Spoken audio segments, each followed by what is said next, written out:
যে আপনি না করিলে ধর্ম শিখা না যায়, এই সিদ্ধান্ত গীতা ভাগবতে গায়।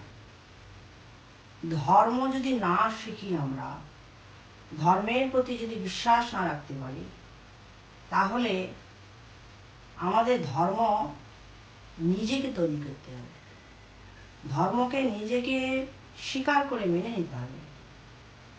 আমরা ভগবত ধর্মে কৃষ্ণের প্রতি যে বিশ্বাস, সেই বিশ্বাস আমাদের প্রতি রাখা উচিত।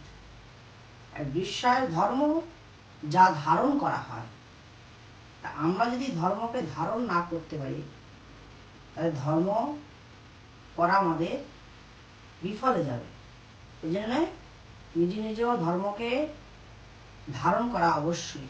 জয় শ্রী রাধে।